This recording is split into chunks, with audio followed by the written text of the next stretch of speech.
¿qué es o dónde se siente mejor, si en giras, conciertos, sesiones de estudio o jams? Maurice, tours and concerts, studio sessions, jams, rehearsals, production work. Where do you feel most comfortable, or where you have learned the most? It's a funny thing. All of it are different parts of like a machine. It's like a sports car almost. It's like you have the tires, you have the motor, you have the interior, you have all the things that when you put it together, you have a beautiful machine. And it's like music. I mean, the studio is fun when you're creating music and you're making the music, and then you do go through the process, and then the other part is the live part where you play the music on the stage in front of people.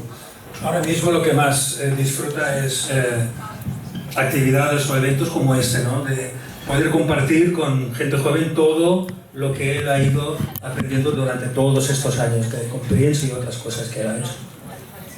Le vamos a preguntar qué es lo que aprendió trabajando con Prince, que todavía que sigue todos los días, tanto desde el punto de vista musical como humano. With Prince, there was many lessons. One of the main lessons was it's not a mistake until you stop.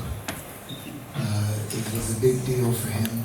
When you play, things will happen. Just like, somebody will do this, somebody do that. It's okay. It's only a mistake when you stop. Play through. It's like life. Things happen. Keep it moving. No es un error hasta que paras. It's not a mistake until you stop. O sea, él se refiere que cuando estás en directo pueden haber cosas que tú no controles, pueden pasar muchas cosas y tú tienes que seguir tocando y adaptarte a eso, ¿no? Y eso es una de las cosas que más le ha impresionado, ¿no? No es un error hasta que te detienes. Por tanto, si hay algún pequeño error, sigue tocando y sale adelante. One of so many questions. Can I ask you about Maserati? Can I ask you about Maserati and Kiss? Because as far as I know, Kiss was given to Maserati, and then at a certain point Prince decided, no, I'm having this back. And again, as far as I know, your vocals are still on the record. Is that true? Can you tell us about Maserati and Kiss? Las voces de Morris están en el Kiss de Maserati, ¿verdad? Yes. So the rumor is true. The song was meant for Maserati, which was a band of Brown Mark. The reason I went to Minnesota was for that band, but that record was done before I came on the second album. But I had a demo of Prince doing it as a country and western song, but then he decided to keep it and left the vocals of Maserati on the album. So they are still there, even though he decided to use it for his record, which was a smart move. It was a big hit for him. Bueno, pues ha dicho que esto fue antes de que él se incorporara a Maserati, pero que sí, efectivamente Maserati grabó la canción y al final Prince decidió quedársela porque era una canción muy buena, pero sí que mantuvieron las voces de los chicos de Maserati. Un momento importante de la carrera de Prince es el símbolo. Él empezó a trabajar con Prince cuando se llamaba Prince y luego pasó a ser el símbolo Prince. La cuestión es, él entendió en ese momento su lucha contra Morris, entendió la lucha de Prince contra las compañías y estos problemas que tuvo Prince actualmente existen. ¿Y qué opina él? No. No, actually, I did ask Prince about it. When it happened, Prince was away, and I was in Paisley Park in Studio A, and we always have a TV on the news in Studio A. It's just on, even though no sound. And this would happen a lot. TV comes on, Prince is on, we're like, oh, Prince, turn it up. And they go, Prince has changed this. The way it first happened, I'm going to try to keep it short. Madonna got a $50 million record deal. She is on the same label, Warner Brothers, as him. We heard about it watching television, and he goes, what? They gave Madonna $50 million? Well, they're going to give me $100 million. Right? So we're like, okay, wow. So we're watching TV, And sure enough, we see him come on TV that he's got a $100 million deal and all of this thing. So when this how happened, they talk about the unpronounceable. He changed his name to this symbol. And so I'm like, what? He's done no name? And I was like, what is he doing? So he gets back. I said, Prince, what are we going to call you? Like, what? He said, if I'm always near, you never have to call me. Ha dicho que en el estudio, mientras trabajaban, siempre había una televisión encendida, veían las noticias y bueno, estaba el sonido quitado y cuando apareció algo de Prince, ¡pam! O sea, ¿qué están diciendo? Entonces comentaban que, no sé qué compañía ha dicho, Warner le había dado un contrato de $50 millones a Madonna y Prince cuando, 50 millones, pues yo quiero 100 millones. ¿No? Y ahí empezaron los problemas. Y luego la última parte que ha dicho... Pues lo último que le ha dicho es, pero ¿cómo te vamos a llamar ahora si eres un símbolo? Y ha dicho, dijo Prince, si siempre estás conmigo nunca tendrás que llamarme. Si siempre estás cerca nunca tendrás que dirigirte a llamarme por mi nombre.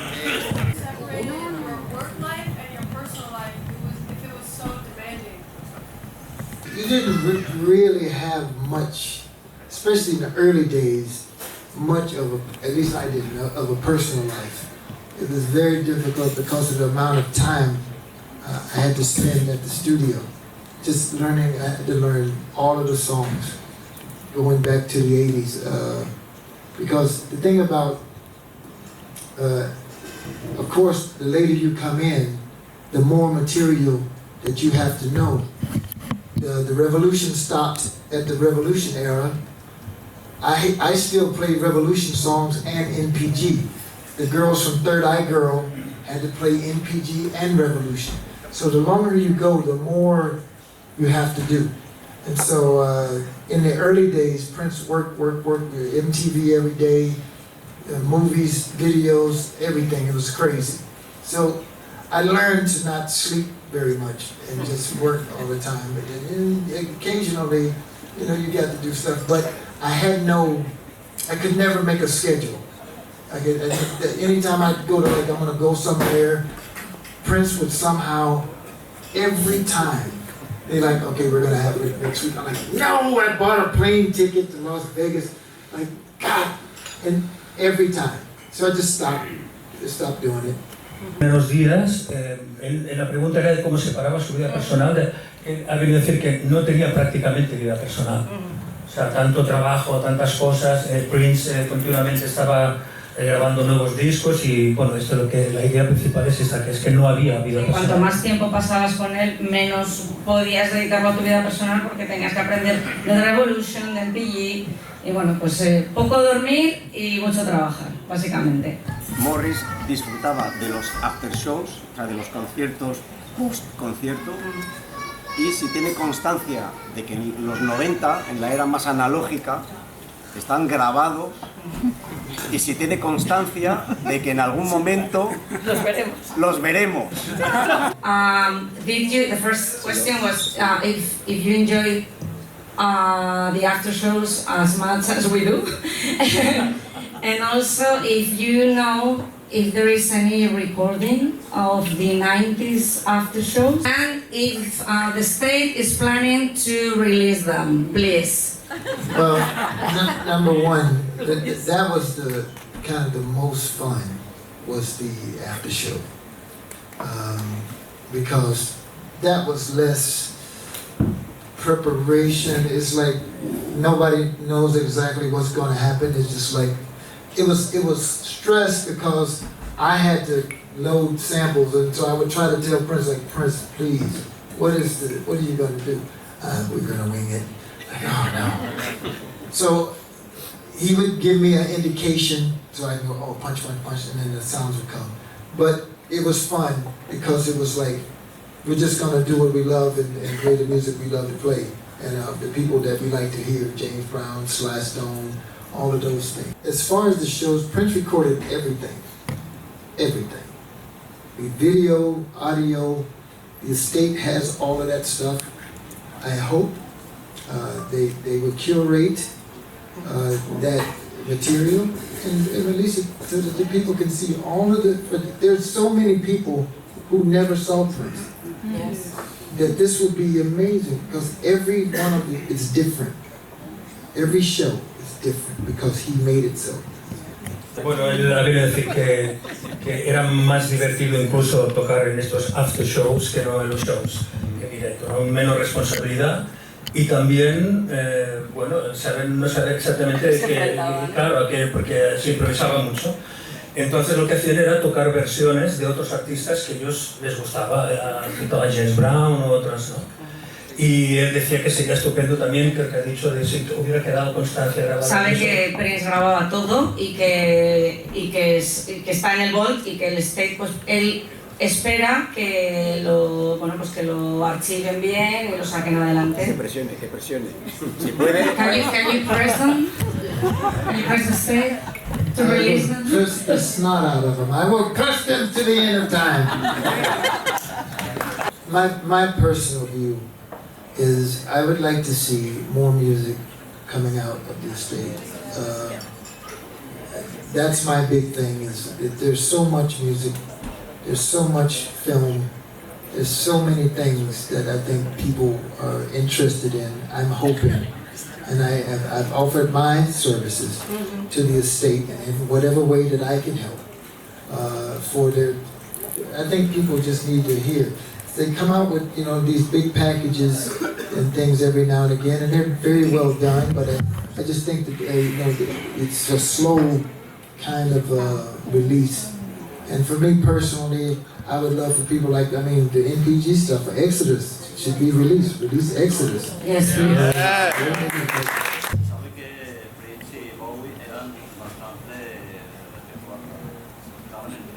Prince y Bowie. Se sabe también que Prince mismo hizo una cover de Bowie, que es la canción Heroes. Entonces, quisiera saber si Prince y Bowie llevaron a tener un contacto próximo. I hope so. David Bowie is one of my favorites for many, many different reasons. He's not only a great artist, but he did a lot for music, for black artists. When MTV was first starting, they wouldn't play Prince, they wouldn't play Michael Jackson, and David Bowie stood up for all of us in music, and so I love David. Prince loved David. I did so many things in the vault. I hope that there's something that him and David did. I would be like, oh my God, it would be great. I remember, what's my guy with Peter Gabriel that came to a show, and I talked to Peter for a while, and he was like, man, I would love to do something. I'm like, oh my God, Peter. He's like, he told me about his studio and said, you should come to my studio. I'm like, if you go there right now and open the door, I'm standing in there already.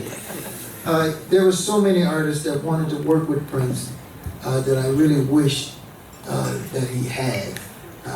And some before my time, like Miles Davis and some of the others did before me, I went in the vault and I would see their names on tapes.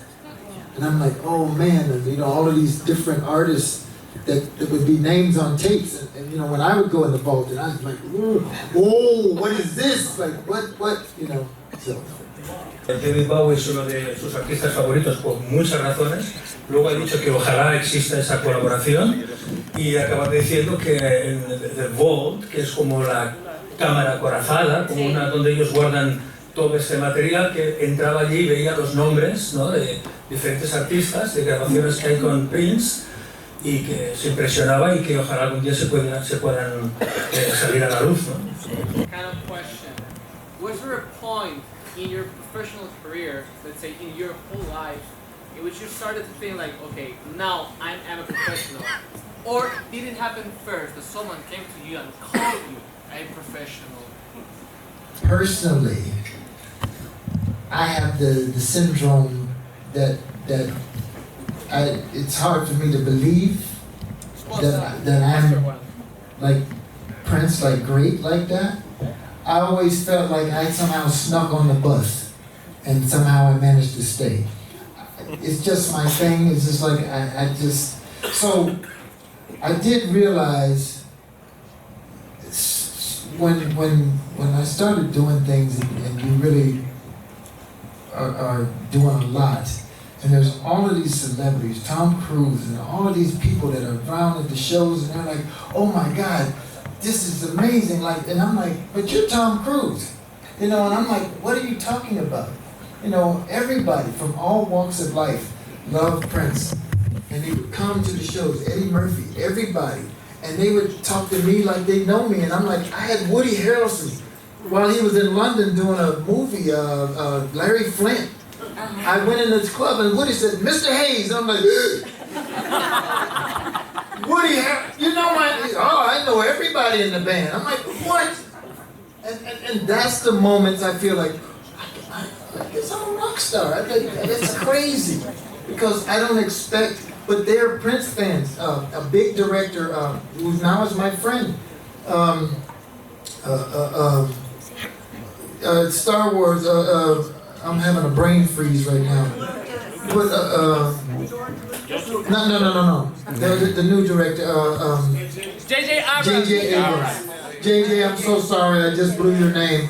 J.J. came to me at Prince's house, his friend, and said, hey man, I have somebody that wants to meet you. And I said, sure. He says, his name is J.J. Abrams. Do you know him? I said, no. And he says, okay. And he brings him over and J.J.'s like, hey, nice to meet you, Mr. Hayes. Like, it's kind of like, hey man. And the guy says, oh, J.J. did Lost, Alias, all this. I said, I love that show.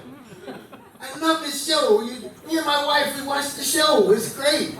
And he's like, oh man, I'm a big fan. Now he's like Star Wars, Star Trek, Mission Impossible. He's the director for, I mean, bro, it's like, and I can call, I can text like, JJ, I'm watching the movie. It's great, man. And he's like, I'm glad you like it. That's crazy. You know, so it is times when I realize the gravity of the situation and know that, okay, I've done something here and I've made it. I don't take it too seriously. I make a joke about like I'm a rock star, but I still go to the store. I still get on the train. I still do things that everybody does. It's like, it's just, you know, I just work in a really cool business. ¿En qué punto se consideró profesional, ¿no? Y él ha dicho pues, que realmente todavía tiene un poco el síndrome del impostor, que le cuesta creer que él es esa estrella y que muchas veces en los shows venía gente famosa, le decía Mr. Hayes, y él decía, me está diciendo a mí Woody Harrelson, ¿no? Y bueno, pues eso, que realmente le cuesta creerlo, pero que, pues, que está agradecido, ¿no? de todo esto. Y también ha contado, ¿no? que ahora uno de sus amigos es J.J. Abrams, el director y creador de Perritos, ¿no? De Lost. Y que bueno, cuando se lo presentó, pues que estaba como alucinado, ¿no? de conocer a Tratado de que no se le suba a la cabeza. Que no se le suba a la cabeza. Porque él está hablando con Tom Cruise, está hablando con actores muy famosos, pero luego tiene que ir al supermercado a comprar, a hacer la compra, como cualquier otra persona. Morris ha tocado con muchas bandas, ¿de acuerdo? Y él ha tocado con muchos bajistas, teclistas y guitarras. Me gustaría saber de todos ellos cuál es su guitarrista favorito, su bajista favorito y su batería favorita. Con los que ha tocado con... That's very tough. Only Es muy difícil. only because I spanned a lot of bands. And in every band, Prince was always, this is my greatest band. In every band that I was in, this is my greatest band. I one time did exactly this to a guy that was standing next to me in a club. He said, hey man, who's your favorite? And this is before the internet got taken off, but it was starting to be there. And I was talking to this guy, just having a drink. We just like standing around and we're just talking. And he said, I said, well, you know, Michael Bland, and my guy, and blah, blah, blah. And the next thing I know, it's in the press. And I'm like, and the Prince is like, Morris, like, you can't, you don't want to make your bandmates feel bad. Like, you know, and I said, Prince, it's my honest, at that time, my honest assessment. You know, Michael Bland is like amazing. It's like, you know, Sonny is a genius. And that's who I came in with, is Michael and Sonny. And they are unbelievable. But Prince has always had these incredible players. Renato Neto is like, I just go like, oh my God. I can't even, like, he makes me mess up just listening to him. I'm just like, oh my God, what did he just do? There's so many greats. Todos le parecen bien y que en su momento pues su favorito era Michael Bland, la banda de la MPG. Pero que una vez dijo que esos eran sus favoritos y pues le dijo, oye, ten cuidado porque no puedes tampoco dejar a otros miembros de la banda que se sientan mal. Pero vamos, básicamente ha sido eso, ¿no? Bueno, sí que cada banda que ha tenido, él en aquel momento decía, esta es mi mejor banda. Esta es mi mejor banda. Y que ha alucinado con muchos de los músicos que ha tenido Prince, como por ejemplo Renato Nero, ¿no? Que en este caso también era teclista, ¿no? Quería decirle a Boris que es un gran honor tener la posibilidad de que esto para mí es lo más cerca que puedo estar de Prince y hacerle... Entonces, y preguntarle qué es lo que le pide él a un músico para tocar con él y qué opina de las bandas que hacen homenaje a Prince. I personally, and I would tell Prince this, I personally would tell Prince about tribute bands. And I said, Prince, this is the most respectful way to show somebody what you feel about them. I said, it's an honor to have somebody play your music in tribute to you. I think it's an honor.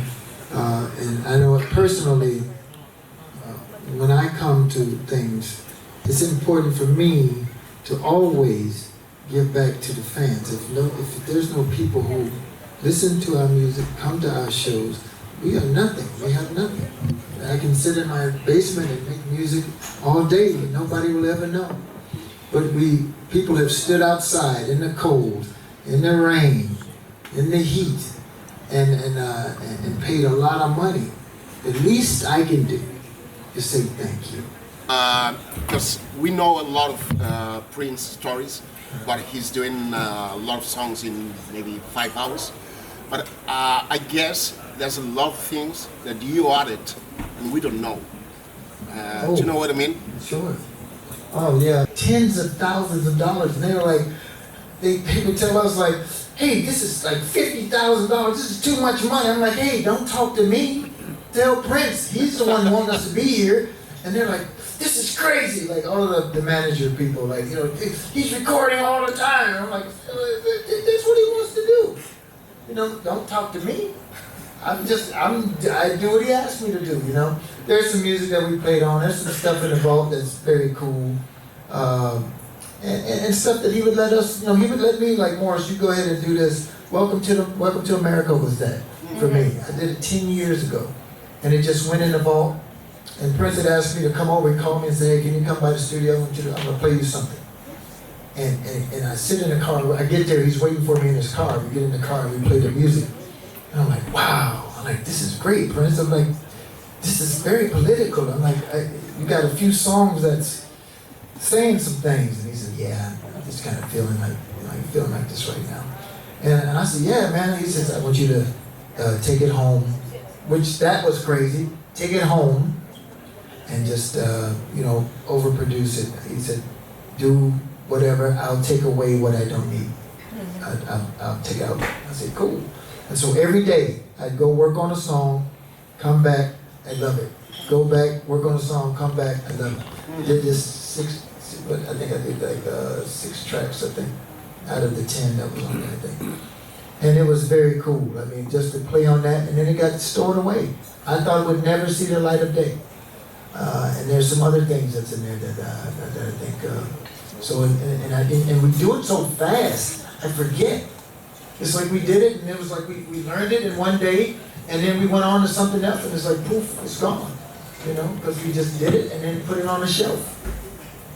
Dice que a veces le decía, ven al coche a escuchar una grabación de igual hace 10 años. Welcome to America, que es un disco que él produjo. Que hace 10 años que igual ya no había oído, ¿no? Y ya no, la idea general es esta, ¿no? Básicamente que hay muchísimo material en el que él ha participado y eso, pues que le encantaría también que saliera. Y que cuando Prince apartaba a los temas decía que no salía, como fue el caso de Welcome to America, pues era de un día para otro y se olvidaba, es como si se hubiera olvidado de ese disco, ¿no? Y ahí se quedó hasta que nos salió hace 3 o 4 años. Mucho tiempo trabajaban una canción, un día una canción. Bueno, se lo pasaba a él para que lo produjera y lo... Se lo iba pasando y era uno. Pero luego se acabó el disco y lo apartó y se olvidó de él.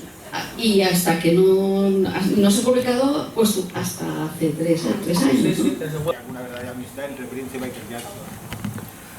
Oh yeah, Prince told me about a story with him, Lenny Kravitz, and Michael went to the studio. They were in the studio together, and he told me, he said, look, I don't care what you think. He said, Michael is a pimp. He said he came in, he had on a fishing hat, like a fishing hat, and in a disguise, you know, Michael. But there were some girls at the studio, and Michael's in there. He's sitting like this. As he's talking to the girls, he said, "Hey, what's your name?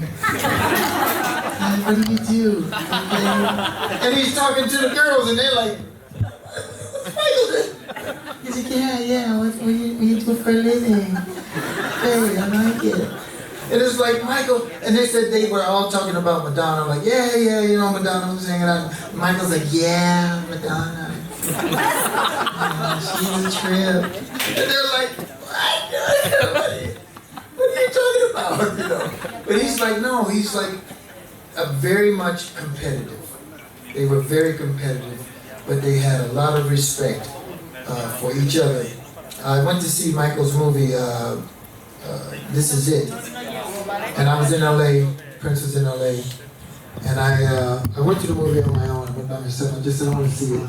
I had seen Michael right before he died. I went to his rehearsal because I'm friends with a lot of his MD and his choreographers, and so I was doing a thing for my kids for cancer thing that I do, and some of Michael's people shot some video for me for these kids, and so I went to Michael's rehearsal for that tour. So I saw him 2 weeks before he died. They were very competitive, but they were very cool in terms of, when I saw this movie, Michael said, when music comes to him, when the song comes to him, he said, I have to do it right away because if I don't do it, then God will give it to Prince. And I was like, what? So I told Prince, I said, Prince, I said, have you seen Michael's movie? He said, no, I haven't seen it yet. And I said, you gotta go see this thing. He gave you a backhanded compliment. And he said, what do you mean? And I said, well, he said that when music comes to him, he has to do it right away because God gives it to him. And if he don't use it, then he gives it to you. And so we had a laugh about it. It was like, he said, really? I said, yeah. So apparently it's God, Michael. Bueno, la amistad sí que existía, como ha dicho él. Respeto, sobre todo. Sí, muy competitivos, pero también respetándose mucho. Ha explicado una anécdota, pero no acabo de entender. Una anécdota con unas chicas en el... Bueno, yo no voy a imitar a Michael Jackson, pero básicamente estaba en el estudio y estaba Michael Jackson con la pierna así, hablando con una chica y diciendo, hola, ¿cómo te llamas? Cosas así. Sí. Y luego, ¿qué más ha dicho Monse? Luego ha hablado de la película This Is It, que fue la película que narra un poco los ensayos de los últimos conciertos que tenía que hacer Michael Jackson justo antes de morir, y que hay unas declaraciones en esa película muy divertidas que dice que la música venía como de Dios hacia él y digo que si no se lo quedaba, se lo mandaba tengo que quedármelo porque si no Dios se lo mandará a Prince. Y Morris le dijo, me ha dicho Michael se lo contó a Prince, que si no se lo queda él, Dios te lo va a mandar a ti. O sea, que solo hay 2 pasos, Dios, Michael y tú. O sea, que se respetaba, pero era realmente muy competitivo. How it ended with you and Prince, and at what point did he decide you are no longer part of his band? No, Prince, la relación en la banda con Morris. In 2012, before I answer, just want to acknowledge a couple of friends from the United States that came out. Tanya and Kevin. Thank you. He came all the way, Arizona, all the way out here. United States. Thank you. Around the world. Thank you so much for coming. Thank you. In 2012, Prince had went to a concert, 20, I think somewhere in this, with Esperanza Spalding. And she had 6 horn players, 6. And he said, I saw Esperanza's show, and she has 6 horn players, but I didn't think they were utilized, so I said, I'm gonna get 12. I'm gonna get 12 horn players, and then I'm gonna show her how it goes. And so he got all of these horn players. So what Prince's whole thing was, the reason why his sound was what it was, is back in the 70s when he started, every band had a horn section. Earth, Wind and Fire, Ohio Players, Average White Band, everybody had a horn section. He wanted to get the same sound, but only play horn parts on keyboards, which is why you hear all this stuff is like horn parts on a keyboard. So he started a whole sound by utilizing synthesizers as horn parts. So at this point in 2012, now he's back, but even bigger than nobody I know has, unless you're like a big band, have 12 horn players. So that meant my parts are kind of like, the horns are doing everything. I'm basically playing bongos and some organ. And I could tell that I had ran my course. And it was like, you know, so at the very end, we were doing Jimmy Kimmel. He was going to do Jimmy Kimmel. And he called me and said, there's a limo going to come and pick you up at your house. I lived in LA. He says, there's a limo going to come pick you up at the house at like 10 or 12 o'clock. And I got dressed up and I'm like, you know, ready to go to the waiting. And then finally, after a while, I said, nobody's going to come. It's too late in the day to come. And I just said, no problem. I'll just go back to work or whatever. So they do the show. He calls me and said, oh yeah, I decided to just go with the crew I had. And we're going to play at this place tonight, the Sayers Club. He said, we're going to play there tonight. You have a tablet, write these songs down. So I said, yeah, sure. I wrote down the songs. I went to play, and Josh, who was the drummer's husband, he said, I want Josh to shadow you, just to watch what you do. That is this key to knowing when the end is. It's like he's going to look at me to try to see what I'm doing, which is impossible. So, no. But I'm like, sure, you know, because I know at this point, you know, when you know, I had, you know, because we got into a very big fight in Chicago at the last arena show that I did, because the sound was terrible, and Prince was doing this whole thing where he wanted to mix monitors from the stage, and I'm like, this is crazy. And Prince is going to keep sounding terrible because nobody does it this way. So it was terrible. Feedback on it. And I'm like, and he was like, Morris, what? I said, Prince, I'm not a sound man. That's not my thing. And he said, you know, Morris, I'm gonna do some different things. I was like, do what you gotta do, brother. It's okay. I've been here for 20 years. I'm good, man. Let these kids make some money. It's okay. And I always knew that one day my time would come to an end. And I would always be grateful and say, much obliged. Thank you, brother, for the ride. It was the best ride of my life. So I'm not mad at you. It's all good. You feel some kind of way because it's the end of an era, you know, for that long, you know. And I can't complain. He did very well by me, which is why I'm here now. It's because Prince did great by me. He paid me a lot of money. I did a lot of things that I never dreamed I would do. And so for that, I am eternally grateful. It's okay.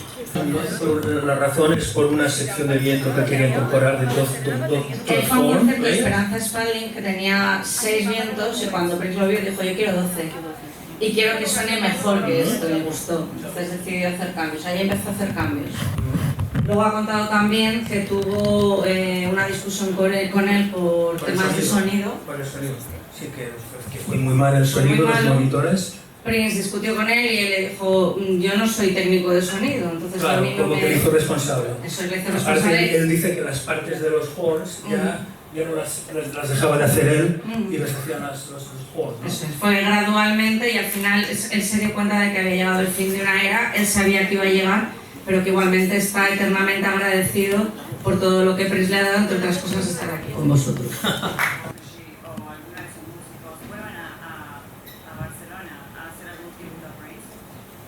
The MPE members, you or other Prince musicians come back to Barcelona? Oh, absolutely. We would like You know, to. it's funny because I always wondered since we started back in 2017 with the band that we never, I don't know if it's a promoter thing, I don't know. I said, why did nobody want us in Spain? I'm like, we haven't been back to play in Spain, and I don't know why. And because we want to come here, I mean, we came here with Prince. I played all the bullfighting rings. I went to Milan, not Milan, Madrid, everywhere. And so I'm like, why? Do they not like us here? They don't like us in Spain. So we absolutely would love to come here. If anybody got any connections with promoters, we won't come back to Spain, man. Bueno, pues nada, muchísimas gracias. Bueno, last question. Fred from France. Viva la France! Viva la France! Viva la France! Hi, Maurice. Can you tell us about the Purple Rain Broadway you are working on since years? Sobre el musical. Está preguntando por el musical de Purple Rain. Okay. So, there is a new musical, Purple Rain on Broadway, the musical, that myself and Bobby Z from the Revolution are, we are basically consultants to make sure that the music is true to the form of Prince, and that you know that it's in the proper ballpark with what we're used to for Prince music. I can tell you that it is. Jason, who is the music director for the Broadway musical, is phenomenal. He's doing the Michael Jackson. It's a Tony Award winning show.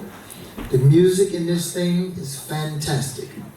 And that is, I think, is the best. I think there's going to be some more changes as it relates to the story, because this is the time that you have to figure that out. When you get it in front of audiences, you see what the audience likes. If it's too long, these spots didn't work, they work those kinks out. And I'm telling you, I've been to a few of those things. It is amazing. They rewrite it, and then they come out and they redo it. And it's like bam, boom, bam, just like, it's amazing. So it's going to be great, I believe.